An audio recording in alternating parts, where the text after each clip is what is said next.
Okay, I'm gonna try to do another video for you guys. Batteries on an E-350 6.0 Power Stroke. So here's what the boxes look like. They kind of slide in and out. Things right here, there's 1, 2, and then over here is 3. And then that one there is the only one that you have to take out of the frame. And they come in handles, but the best way to do it is to put them on a jack. Batteries, make sure you use a Series 65, 850 cold cranking amps with a reserve capacity of 150. I ran different types and they're all pretty much the same.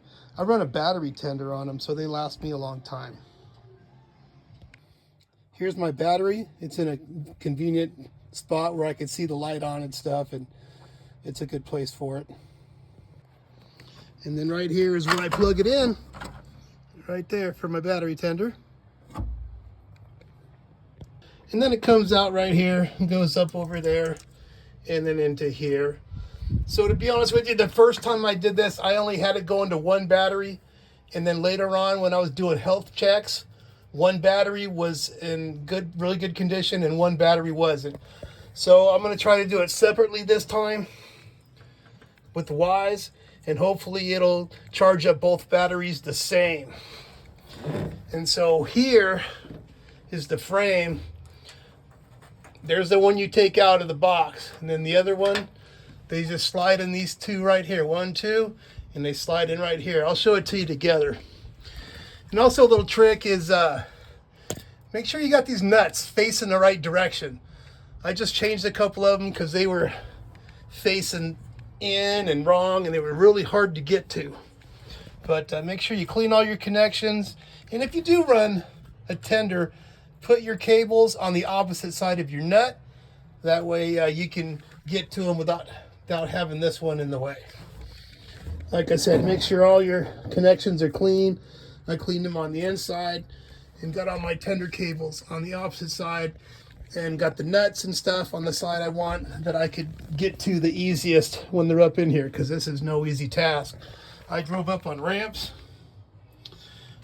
so I can get up in here kind of easily with a headlight flashlight. And then the other two is the same way. They slide on here. This just makes it a little bit fucking harder. I don't know why they didn't tack weld it right there, but so it's going to be more of a bitch. But we'll cross that bridge when we get to it. So I tell you, these batteries are getting pretty expensive. I went to Napa to get Napa batteries, but they didn't have Napa batteries anymore. They have Interstate, and they wanted $245 a piece for those. And I get a discount over at O'Reilly's. So I went to O'Reilly's and got these. These are $209 without the discount. So $245, $209 is $40 a piece. That's $80 difference. I'm going to take my chances with these O'Reilly batteries. Like I said, I run tenders on everything. I'm a firm believer in that. And then this piece here is what goes in. You just drop it right on in right there. You get it down there where it goes, and you just make your own up. Easy peasy. Okay, so here's how you get that battery in and out of there. And you know what I just did? I got rid of this. Because believe it or not, it's in your way when you try to making all that stuff up. That's how tight it is in there. You don't need it anyway because you got to pull this out. Anyway, I cut them with those cutters, and then I tipped it upside down and sideways, and I pulled these out. No big deal. So I'm going to put the hard one in first, but that's all I can show you for now because I got to do all this by myself. Okay, so I got it in there. And that one there is the only one that has to come out all the way. And to be honest with you, mine were missing when I got it. So I put them in there because I'm kind of a firm believer in keeping things OEM. It's there for a reason. Here's what it looks like from a different angle. Now these bolts right here, they don't have any backup in the back. So you're gonna have to reach around the back to back those up when you make them up. Snug them up, and then put this back on there. That's for emergencies. There's one on each side of those. And now these ones over here, they got backups in the back. So this side here is going to be a whole lot easier than this side over here. But hopefully this will help you guys out anyway. So this second one here, it was really hard for it to slide in there. So I decided to take it out all the way. And here's that backup piece that goes in the back here that I was telling you about. So I am going to shove this in there in the back and then move this up against here and then stick my other 2 bolts in there. That may be easier.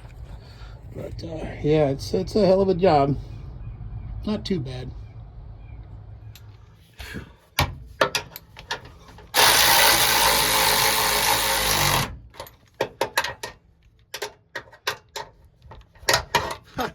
It's hard to do this and film at the same time.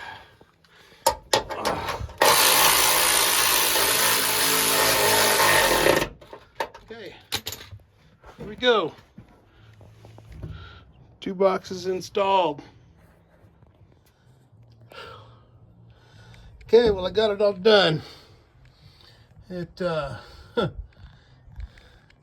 kind of hard to see everything. I'm trying to get the best view I can for you. Always do straps so you don't want your stuff bouncing around and everything. There's my battery tender. And I got everything good now, because every year and a half I gotta clean out these battery terminals.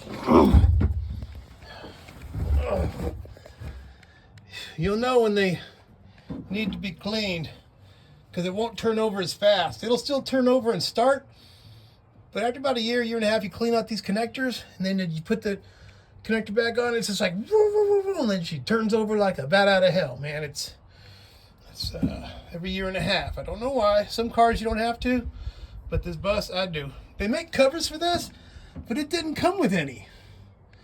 So I tried looking maybe to get some, and man, they're like 40, 65 bucks a piece. I'm gonna look around a little bit more, because I would like to keep the snow and the water out of here and the mud and stuff. Maybe that's why I gotta clean those connections every year and a half. Okay.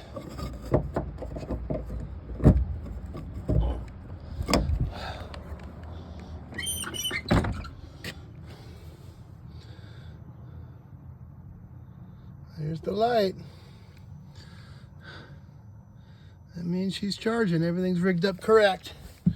Let's see what we got up here. 12.9 on 80% battery.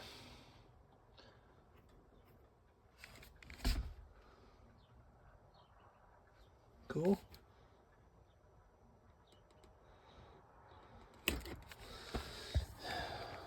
Anyway, I hope that helps a little bit, you guys.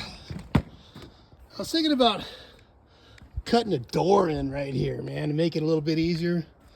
But it's actually kind of nice to lean up against when you're up in there. I think next time, though, I would like to maybe get it up another 6 inches or something. So I'm going to maybe get some bigger blocks or figure something else out. But anyway, so that be the bus. Battery side of it. Hope that helps.